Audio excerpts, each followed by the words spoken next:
Namo tassa bhagavato arahato sama sambuddhassa. Namo tassa bhagavato arahato sama sambuddhassa.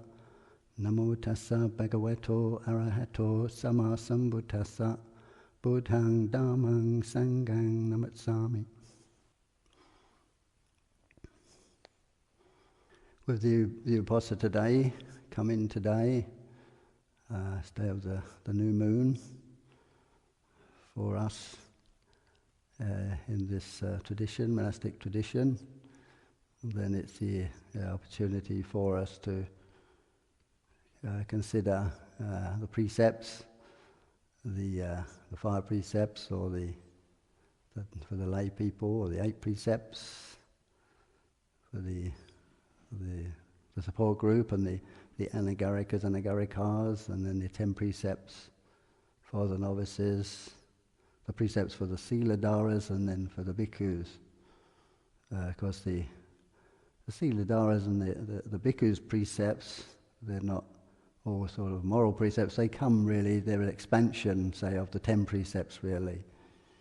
And of course, the first 5 precepts really are the moral precepts, the precepts restraining from killing, restraining from stealing, restraining from sexual misconduct, restraining from lying, and restraining from using alcohol and drugs in such a way that it makes us, takes away our mindfulness. Some people use it so much it sends them almost crazy. They're like crazy people. And we can see what happens in society when these things are left aside or they're not known by people. People have no chance to reflect on their actions, especially on their thoughts. Because our actions, although the precepts deal with physical actions and our verbal actions, our speech and our physical actions, surely these come from our thoughts. Although when we speak very impulsively. Even when we act, we can act very impulsively, very quickly. Nonetheless, there must be some intention there. There must be some mental action before that. The mind has its place. So although when we look at the precepts, we see that that the Buddha is not actually sort of telling us to think in a special way, or not to think in this way, or to think in that way, but to actually look at the action, look at the speech, because that will tell us what our attention is. It will tell us what is in our mind, what are the thought, what are the perceptions that we hold, what are the thoughts actually that go on in the back of the mind that sometimes we don't even see. We get used to thinking in certain ways, and each thought that pops up, then we believe that in itself, that becomes the reality of the moment. Often we don't even see the impermanent nature of our thoughts, the impermanent nature of our mental processes really, because we don't see the connection from one thought to another. Often we see the thoughts coming into the mind, and we just believe in that moment what the mind is telling us, to do this or to do that, or he's like this or I'm like that, and then we just believe that. We don't see the connection from the last thought. And when people don't have, say, certainly the moral precepts anyway, the precepts of renunciation, which start from the 8 precepts, and we have the moral precepts, but then the precepts of renunciation there. These are not the precepts of renunciation. They're not so important for ordinary people. They're only more important for people who are willing to come and live in a lifestyle where it is possible for them to restrict their actions, where they don't have the commitment to other people, like a commitment to family, a commitment to children, where we don't have to earn a living to keep someone else, to feed them or to pay the rent like this. But for us in a monastic life, we don't need to do that. and so we can afford to have these other precepts of renunciation. But the first 5 precepts are for all of us, whether we're lay people living outside in the hurly-burly, the cut and thrust of the lay life, or whether we're monastics living more quietly, living a monastic life, or renunciants living a renunciant life. The 5 precepts are important for all of us. They're standpoints from which we can view the world. They're standpoints from which we can judge our actions. So they're like posts that are in the ground. They have to be fixed. They are fixed. If you look at it, the Buddha says to refrain from killing. He doesn't say sometimes, or depending on the situation or the circumstances, refrain from killing, depending on the circumstances that you will find yourself in. He just says refrain from killing. That's it. He says refrain from stealing, except if you feel like it. This is the way people who don't really take much interest in these sort of precepts or guidelines, it's more like they do things more from convenience, or because they're socially accepted, or because everybody does it, or whatever. There's all sorts of reasons why they may do unwholesome or unhealthy actions. But with the precept, when we look at the precepts, what we find is, they're like posts in the ground, really. They're there once you put it in the ground, it's in concrete, and that's where it is. So if you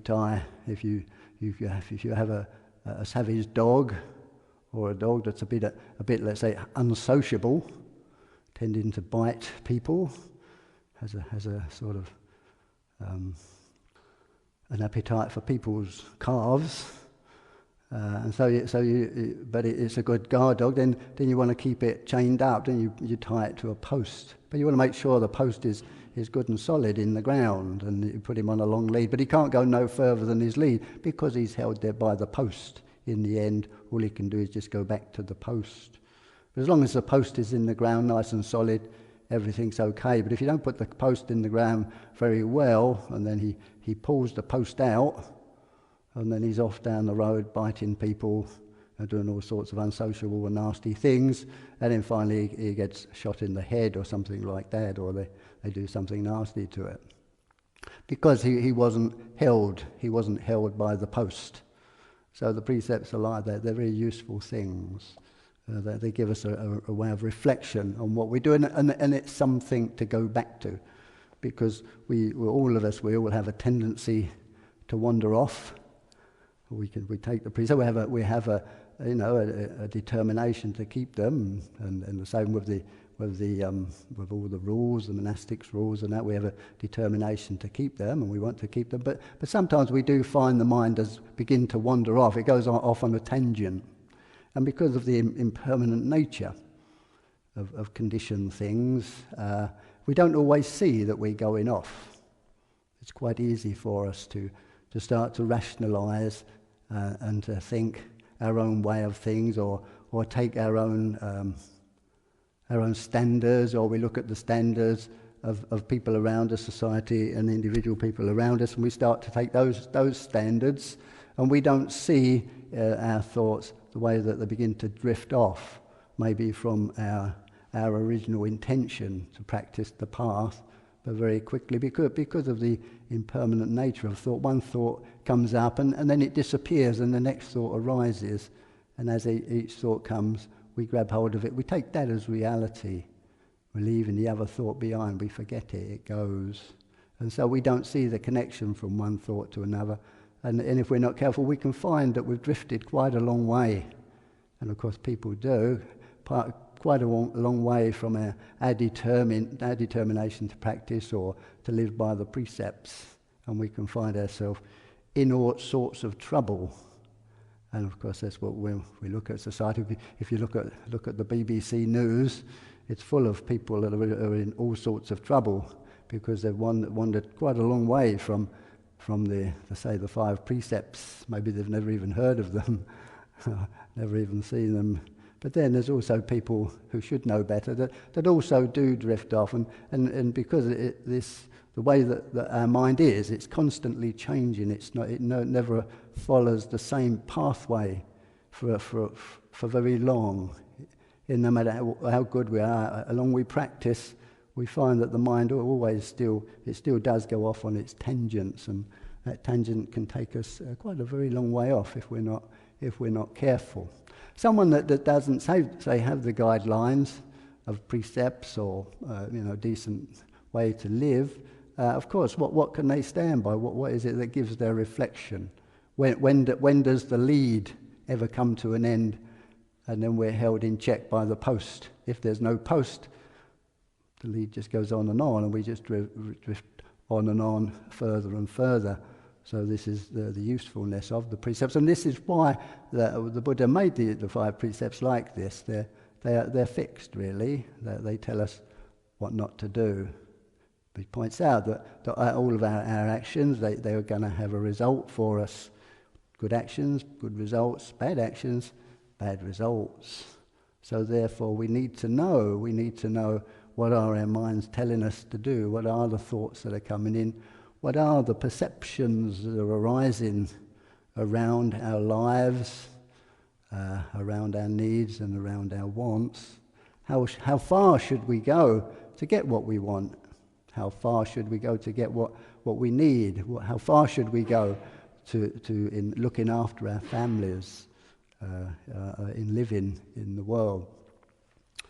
Well, when we have the guidelines, that only allows us to go so far, and then as trouble begins to start with us, if we have these principles in our mind, then we can stop, like coming to the end of the chain. We can stop and say, how did I get here? Why is all this trouble arising for me?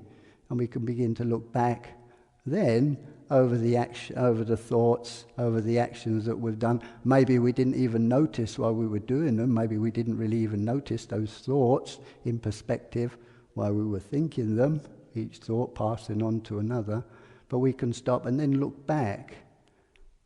Come quite a long way from the post, actually. Maybe it's time to go back. Maybe it's time to stop telling lies, to stop stealing, and go back to the precept. No, that's the beauty of the precept. That's the beauty of its fixed position. It doesn't let us go too far before we can. But if we do reach a stage where we begin to see our life as becoming chaotic and lots of trouble arising, then it does give us that reflection. We can look back and say, I've got to get back over there because I'm heading for trouble. People that haven't, of course, had these precepts, people that haven't had these guidelines, learnt about them when they were young or whatever, of course, what is there to give them reflection? What is there to give them an idea of what not to do or what to do?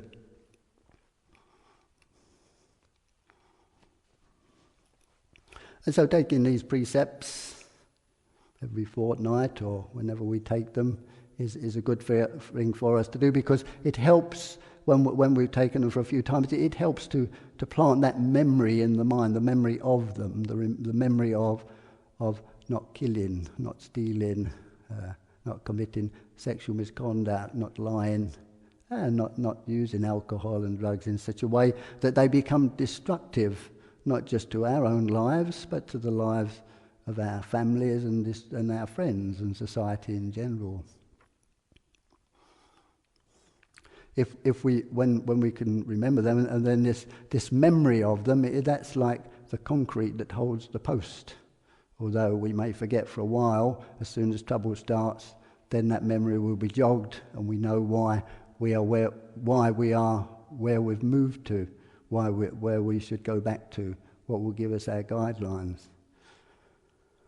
So we see the precepts then, whether it's just the moral precepts of the 5 precepts, or the precepts of renunciation that we take on later on when we come to live a more monastic life.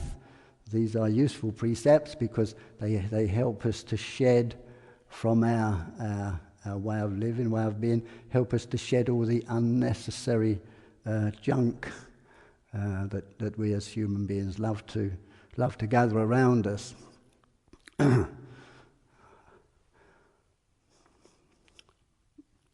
We can go into an empty hut or an empty room, and then it doesn't take long before we start to gather books and this, that, and knickknacks and statues and pictures, and not a long time, and then the hut or our room can be full of all sorts of stuff that we think is important for us. We're like squirrels, human beings. We like to gather things around us. I'm living in Ajahn caravan at the moment, and he's a man that likes little knickknacks, and there's lots of them all over the shelves, and they're all very nice. The pictures and things to remind you of practice, and he's got rather a beautiful thunderbolt, because his name means the thunderbolt, Vajira, the Vajra. And you've got rather a lovely Tibetan thunderbolt on his cabinet. But I think he is a person that likes to collect all these little things. I think he gets lots of things given to him when he travels, because he travels a lot. People tend to give you things when you're in all these different countries, so he probably brings them back. And I don't know. But it's interesting to see how we can collect those things and as human beings. And so these precepts of renunciation, then, this is a way of reminding us not to let too much stuff build up in our lives, to learning to shed things, to get rid of them. And of course, in the mind as well, not letting too much stuff build up in the mind, too many.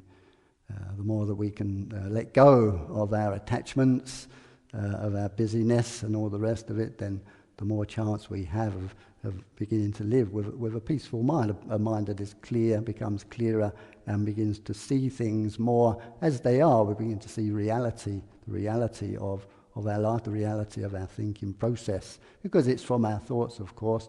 Our thinking processes, the way that we direct our lives, and this is where suffering comes from. We tend to think that suffering comes from outside, because this person lives here, or because I have to do this, or because I have to talk to that person or something, then they're the cause of my problems.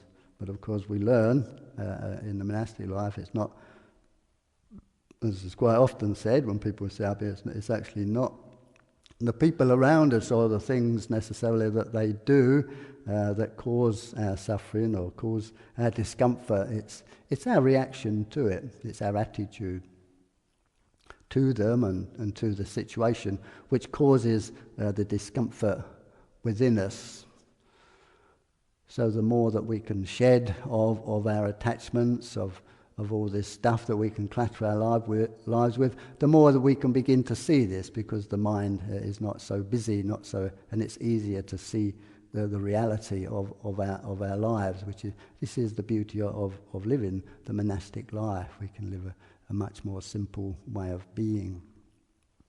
And so these precepts, they act like mirrors for us. They act like posts.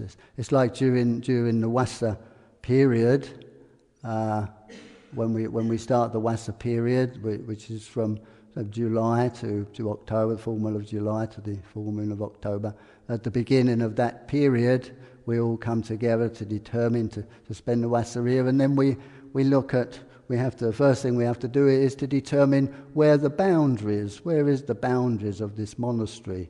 What is the boundaries? Because in one of our rules is that every morning at dawn we have to be inside the boundary. We have to be in the monastery itself with our robes, with our three robes. And that's one of the rules. So we have to know where the boundaries are. Where is the boundary of the monastery? If you don't know where the boundaries are, you can never be sure that you're in it at dawn. So the first thing, we have the fence line down to the gate, and then along the pathway to the back gate, along the back fence, and then the woods over the road, and the little bit of road that joins the main monastery to the woods is also part of, we count that as part of the monastery where we have to be. So we're in this boundary in the morning, then we're keeping our determination to spend the wasa in this monastery. Of course, you can go to the boundary if you like, you can go to the gate or to the fence line and watch out, and when you see dawn coming up, if you can figure out where it is or what time it is, if you want to, you can step over the boundary. No one's going to stop you. It's up to you. It's something that we keep because we want to. But as human beings, of course, we don't have to. If we want to, we can step over the boundary. You can wait right up until dawn, and then put your foot over just before dawn, and break the rule, and break the boundary, break your wasa by doing that. As same with the precepts, if we don't have to keep them, just because we sit here and chant them, repeat them. Of course, that doesn't say that we'll keep. That's not the same as keeping them. We don't have to. As human beings, we have the ability to do pretty much what we like. We certainly have the ability to kill and to steal and all the rest of it, or break all the rest of the precepts. As we can see, we look in the world today, and people are doing it all the time. It's up to us. Just taking them or just knowing them doesn't mean that that we keep them. It's not enough, is it? To make the determination to keep them, but it's the time when the action can be done, when it is when the mental action is there. So that shall we do the physical action or not? Then we can see what is our intention. Are we going to follow our intention or not? So we have to know what our intention is. Our intention has to be very clear for us, because we have to make that decision. And that's the beauty of having the precepts, and it's the beauty of reciting them every fortnight so that they are clear in our mind exactly what they are, because it is so easy for us as humans, as people, as free-thinking people, intelligent people, or whatever. It's so easy for us to find excuses if it's not convenient, not to keep them. And of course, that's what we see in society. People, if they're okay, they'll maybe keep something like the precepts if everything's going well. But as soon as things start going wrong, or circumstances start to change, they'll follow the circumstances more than they'll follow their willingness to live in a way that is in line with the precepts, or the willingness to keep that original intention. So some people may think that what's the point of staying inside the boundaries? Why not just step over it? Assert your independence. Assert. You don't want to be ruled, controlled by a load of rules. You don't just want to do what everybody else does. You assert your independence and just step over the line, and be independent, be an individual. And you can do that if you wish. There's no difficulty in that. But once we've made a determination to do something, that shows what is our determination, what is our intention. Once we make a determination to follow the rules, to take the precepts, to live by the precepts, or any other guidelines, modes of behaviour that are wholesome, and then when it comes to the difficult times, whether we do or not, that really reveals what our intention is, and what the effort that we're willing to make, the sense of renunciation that we have. So even those rules of renunciation that the lay people don't take, they can show us a lot about ourselves, our attitude to them, because often those are rules of the monastics. It's the rules of renunciation more than, say, the moral precepts that we tend to try to get around or bypass or let go of.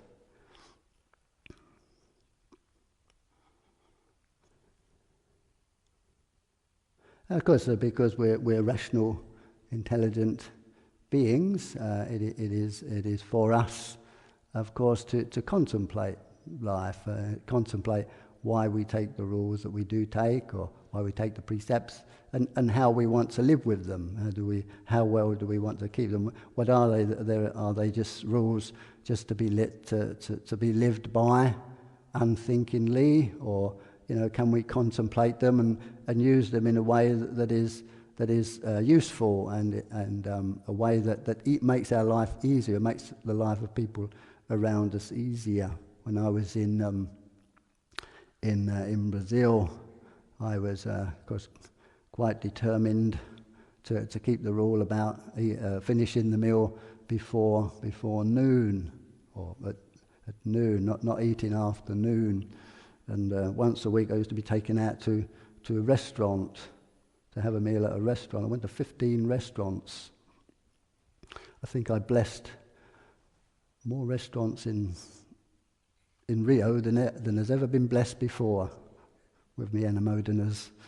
And but I always tried to make sure that I always said, we have to be finished by 12. It was a bit difficult because restaurants there usually don't start serving until 12. So it was actually quite difficult for the person that was taking me out to find a restaurant actually that would open at 11 or start serving at 11. She had to do a lot of telephoning around. And when we first started, I was quite adamant that I was definitely going to have to be finished by 12. To be fair on me, I didn't realise just how difficult it was for her, because she hadn't told me how difficult it was for her to find a restaurant. Actually, not that we could finish by 12, but we could even start by 12. And we went to one restaurant not long after I got there, and time was getting on late, and she bought a very nice meal. But by the time we actually started eating, I had sort of a portion of the meal, and then we started to eat quiet. It was getting on for 12. I got it finished by 12, but there was quite a lot of the food left that they'd bought for me. And so I finished at 12, and then just after I finished, then they offered me some more because there was quite a lot there to eat, more to eat. I said, I can't eat anymore because it's 12 o'clock, and they tried to get me to eat it. I was quite adamant that I wouldn't eat past 12. I must finish at 12. So the food actually got wasted because no one else ate it. There was a few of us there, but no one else wanted to eat it. And some of them were a bit miffed about that, a bit annoyed because it was actually, the food was actually wasted. And then later on, there was a few remarks made about it, how I hadn't eaten the food, that gone to all the bother to take me out and bought this food, and I hadn't eaten the food, and the food was wasted. And I began to think, I wonder if that was really a good idea. And then I began to find out that actually she had done a lot of work to try to find a restaurant where they would have started earlier. We could have started earlier, but the way it worked out, there was no way we could do it. So. And then I was talking to someone else at the Vihara there, and she told me that there's some other monks that go to teach there from America. They go from America, and what they do is when they go out like that to the restaurant, they say, well, as long as we start before 12, then we'll just have the meal, and then when we finish, then we finish. And I thought, that's a more sensible way. Perhaps that's a sensible way to do it, because it was quite inconvenient. What I was doing was creating a lot of inconvenience for this lady by being so adamant that I had to be finished by 12. And I was causing. What I found out was that I was causing her actually a lot of work, phoning round and trying to find different, trying places where they would open in time. So I thought, perhaps I'll be a bit more. I'll have to relax a bit, because it's making life difficult for her. She was very kind and spending quite a lot of money buying me this food. So I said, all right, well, as long as we start before 12. But actually, it wasn't a problem, because just after that, they also have this daylight saving in Brazil. So we went on to daylight saving, where I could eat till 1. So as it turned out, the problem sort of solved itself. But it was a good reflection for me, because from a monastic standpoint and from the way that we tend to live in the monastery, this whole idea of finishing at 12, that's quite right, that's what we do. And if we make that determination, then we like to stick to it, and that's it. But when I realised that it was causing difficulties for other people, for her, then it's okay. I could say, okay, well maybe I can relax a little bit, and as long as I start before it, I start at 10 to 12, and then maybe you finish by 10 past 12 or quarter past 12. What's the big deal? So we can use these rules of renunciation that we have around this to in a reflective way to show us how to live, and to see how we can make life easier for ourselves, and so that we don't create difficulties for others. Say the Buddha, he did make an allowance with say with the bhikkhus' rules. He said that if there are certain times that a rule can't be kept because of difficulties with circumstances, then it's okay to put that rule aside for a while until those circumstances are finished, and then we pick the rule up again. So the Buddha was quite he showed that it's good for us to be able to reflect upon rules that we keep, whether it's the Patimokkha or whether it's even the 8 precepts and all the rules and guidelines that we have in our lives. We should use them for this reflective process, this way of building up the ability to reflect and to be mindful about the way that we live.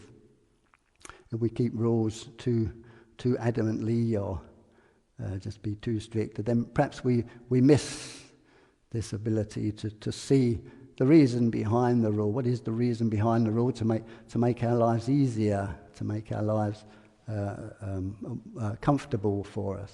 Makes it easier for practice. If it's not making it easier, then we can reflect on that. It's like if we're driving along a road. If you're a driver, you're driving along the road and you've got the double yellow line. You're not allowed to cross the double yellow line.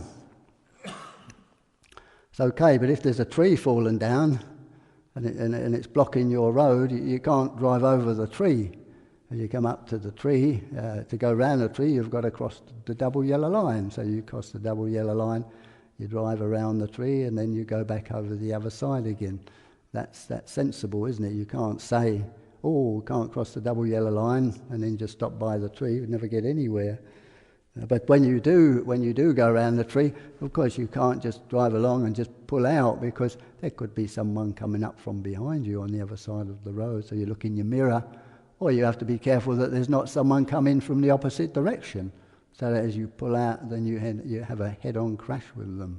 You have to be careful and be watchful and make sure that when you're going to pull round, that it's clear, it's safe for you to do so. And then when you get round the tree or round what the blockage, what's blocking the road, then you go back over to the right side of the road again. And that's the proper way to do it. It's a way of using our intelligence and our ability to contemplate and to see the right way of things. Because if we pull out across the yellow line, and then we drive along on the right side of the road, which in England is the wrong side of the road. In England, the wrong side of the road is the right side of the road. And then you're down on the right side of the road, of course, then you're going to cause an accident and a crash. So then we have to go back over again. So this is the way that we can contemplate our life, what we do. Sometimes we can't always keep exactly to the principles that we would like to, or that we're determined to. So we have to find out, are these principles moral principles, or are they principles of convenience, or principles of renunciation? And then we can use them. When we contemplate them, we can use these precepts to make our life easier and more simple, and we don't want to use them in a way that just creates more difficulties.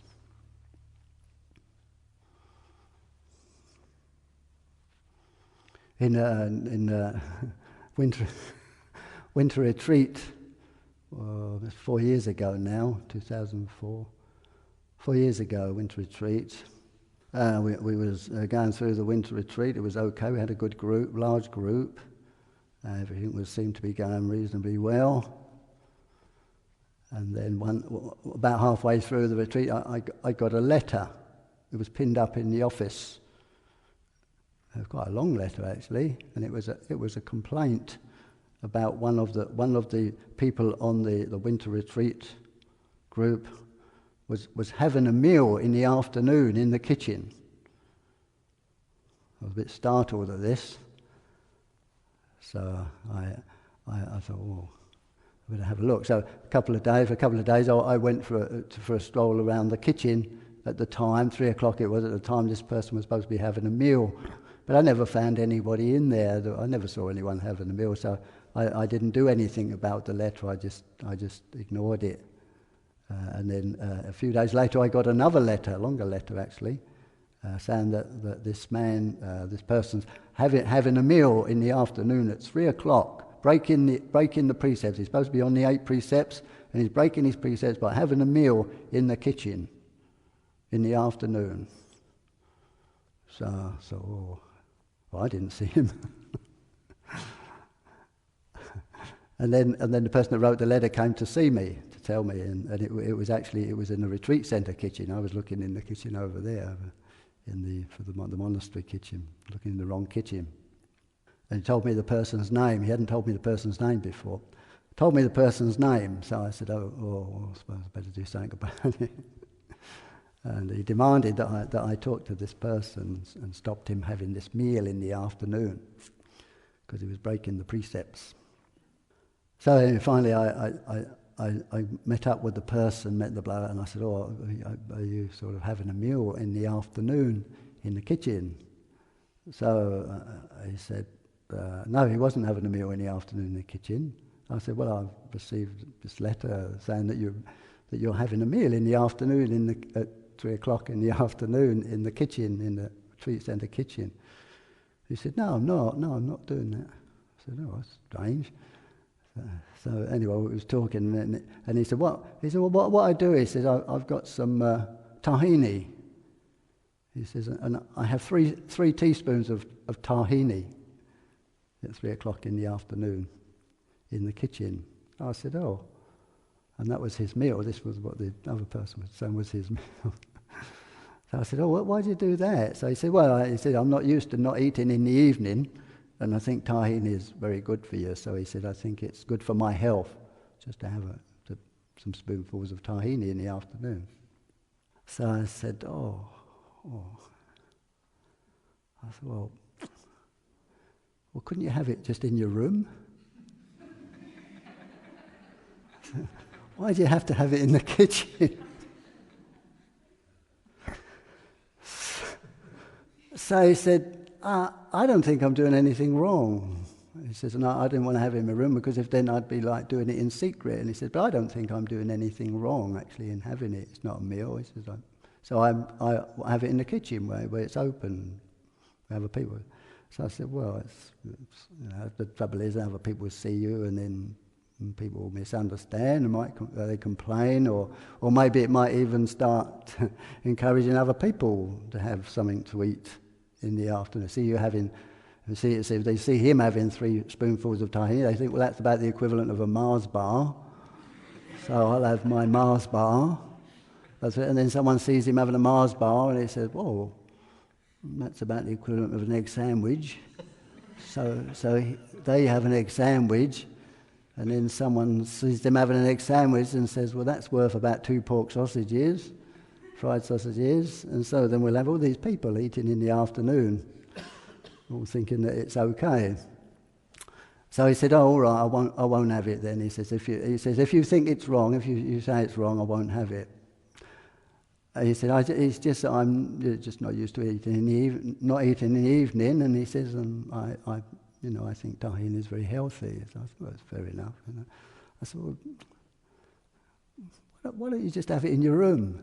And I said, "Where'd you get the tahini from?" I said, "It's in the kitchen." So he said, no, I bought it with me. He said, "It's mine, I bought it." I said, "Oh. Wouldn't you like just to have it in your room?"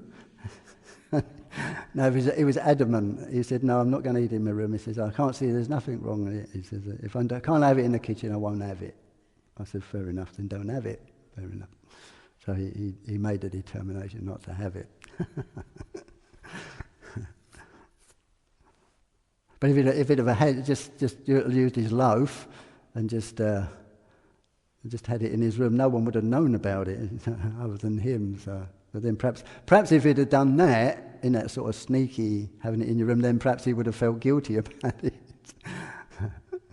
So it's a sort of a no-win situation, perhaps. But I thought it was a very interesting one because it's just, what can you say? Three teaspoons of tahini is not exactly going to go to hell for having three teaspoons of tahini in the afternoon, is he?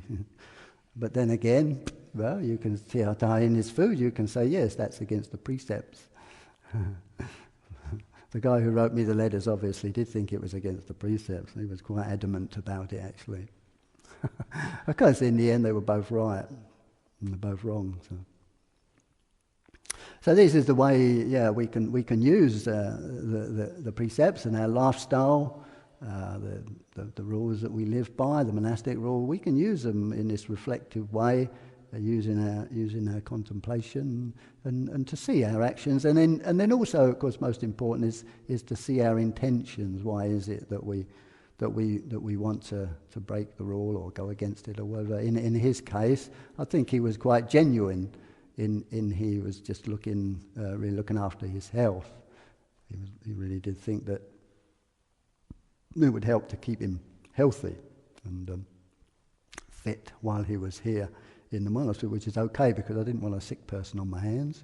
But if he'd have got sick because he wasn't having enough to eat, that would have been more trouble for us. So. But then again, when we're going against what the rules say or the guidelines say, then we can look at that. We can look at our own intentions. It teaches quite a lot about ourselves because of the nature of thought, the way that one thought does follow on after another. By the time we've thought 3 or 4 thoughts, we've forgot the previous 3, and we're focused on that one, and yet the previous 3 have taken us further down the line, further off on a tangent, maybe further away from our original determination. And this is this impermanent nature of things. Once they come, then they disappear, and we can forget them and be focused on what is appearing in the mind now. It's the same as we see things, and we can forget what we've seen, and we're actually focused on that sight or on the object of sight that we have in front of us right there and then, and that becomes our world. We believe in that. That's what reality is. So when we have this opportunity then to take to go through our rules and to take this, it's something for us. We should do it in a way that's not too just do it without automatic. It does give us. We should bring our attention to what it is that we're saying with the precepts. We take them in Pali. We take the precepts in Pali, but we should also read and really understand what it is, what they say. When we're saying in Pali, we might not understand the Pali while we're saying it, and yet we should really know what the precepts mean, especially the first 5 precepts, which are really moral precepts. They're the ones that really do have to be planted in the ground, because we can't really move around those. They are definitely there to hold us in place or to bring us back to a certain place. Like I was saying, the dog tied to the post on a leash or on a chain or any sort of animal, monkey or whatever it is, that you tie it to a post, and then it keeps coming back to the post because it can't go away no further. The chain will only allow it to go a certain place, but then with the post is firmly in the ground, then it can't go no further, and then it has to just come back. So those first 5 precepts are very definitely ones that we have to really stand by. They're the ones that really must be firmly fixed in our mind, because it's these precepts, these guidelines that do keep us from creating a lot of mischief for others and a lot of trouble for ourselves, because of this factor of actions having results. When we look at the world, people don't seem to really understand this very well, that actions actually do have results. People seem to think that they can pretty much do what they like, and then as long as they get what they want, then that's what will make them happy.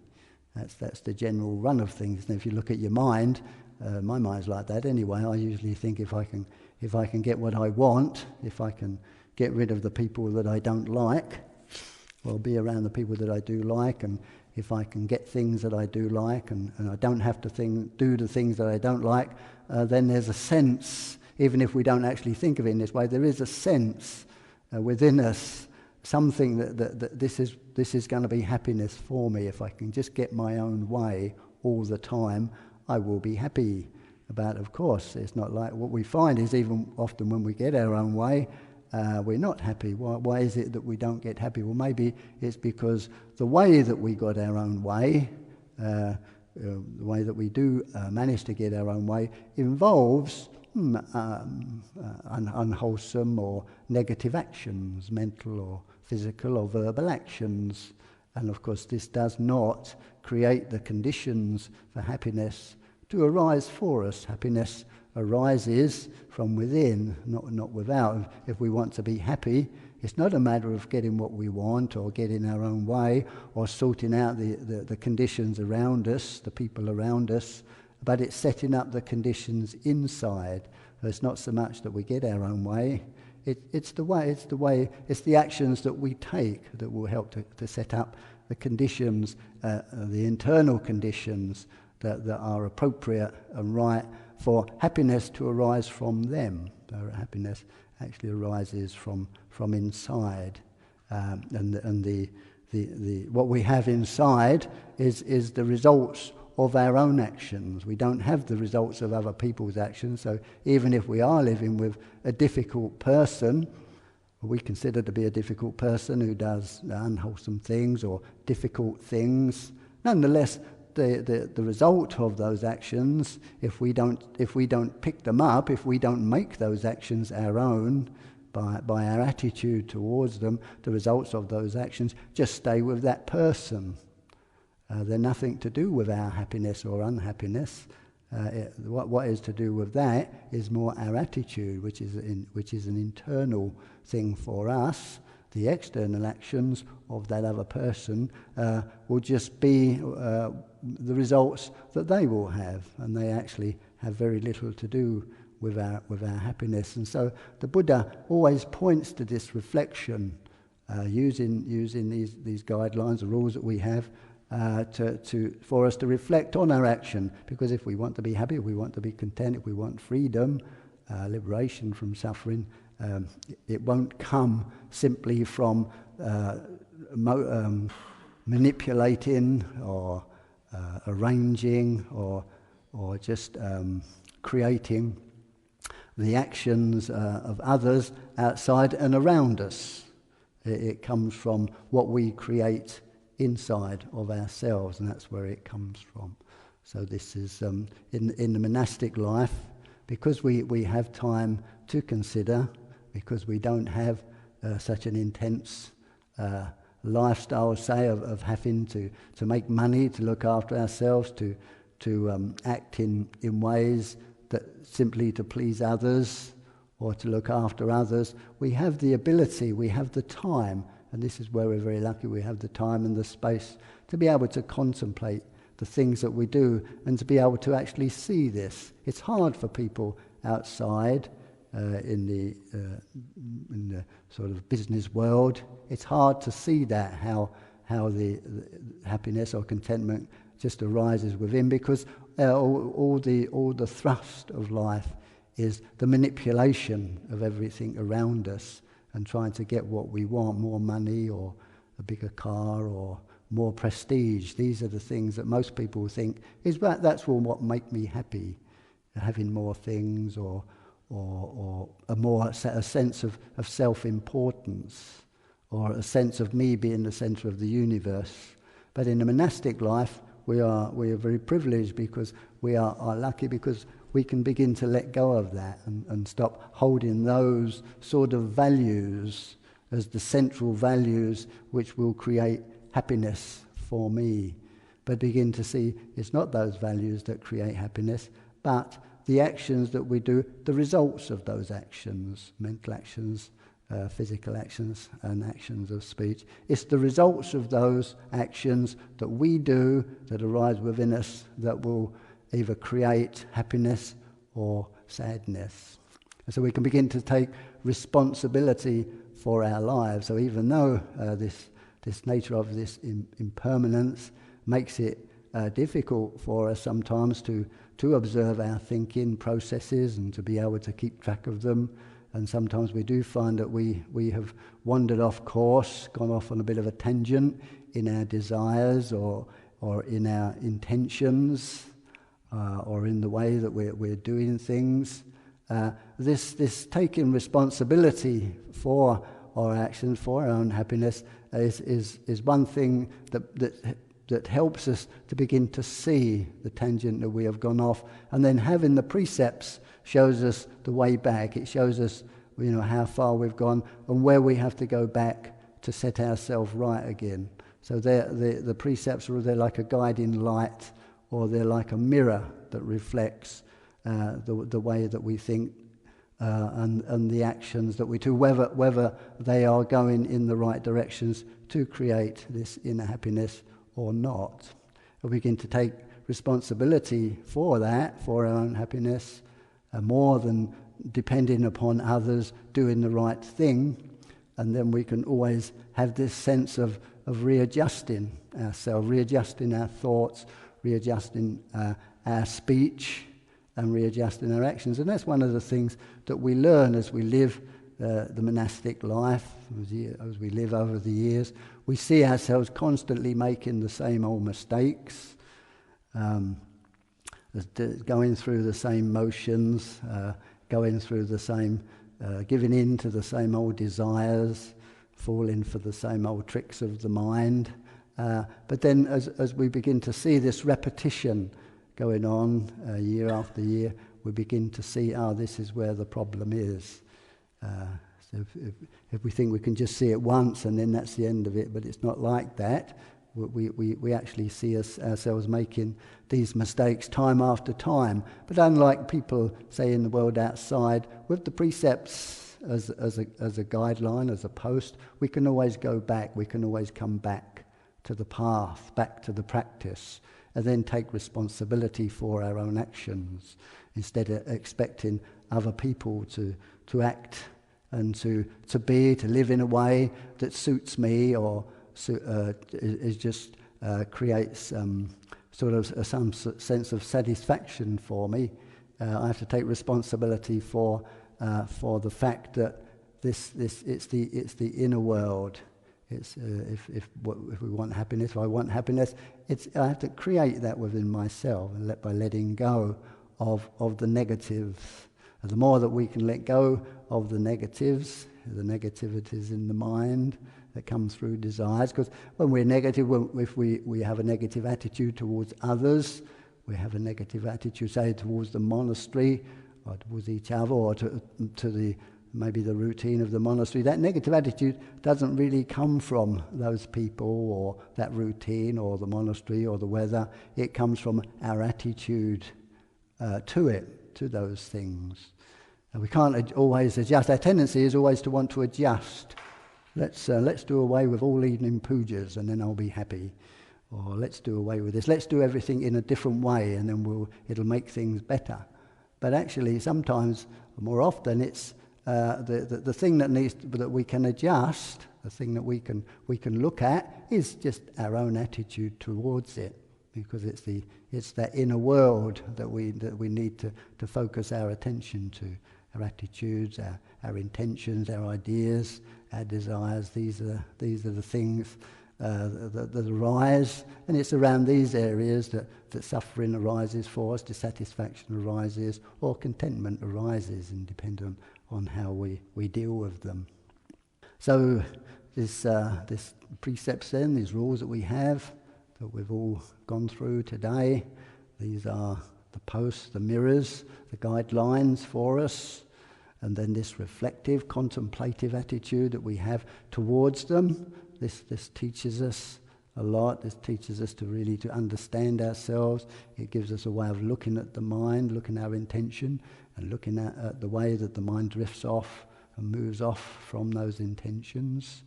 And then taking responsibilities for our own inner world, our own happiness, our own freedom, and learning not to rely on the outer conditions for that, and looking at this reviewing this tendency for us to expect the outer conditions to give us the happiness or the freedom that we want, but beginning to see actually that freedom, that happiness, actually that must spring from inside, and inside in our own hearts, in our own minds, in our own lives, and what creates that, what creates those conditions for us.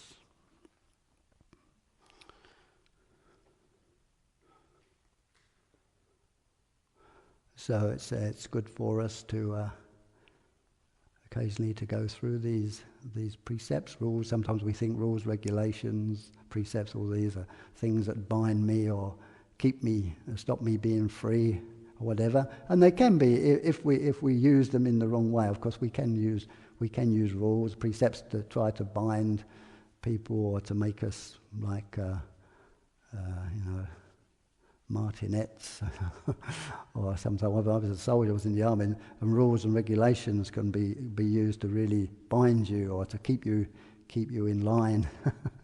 And people can become quite attached to that and live in a way where you have to keep the rule or you get punishment if you're not on parade at 8 o'clock. Well, then you're later on you're standing in front of the company commander, Major so-and-so, and they want to know why you wasn't there. And if you ain't got a good excuse, then you get 3 days restriction of privileges. Well, that's the way rules can be used, but in the monastic life, of course, it's a much more, we take responsibility for ourselves and use this more reflective attitude towards them. They can be helpful for us and very good mirrors for our behaviour. So that's enough for tonight.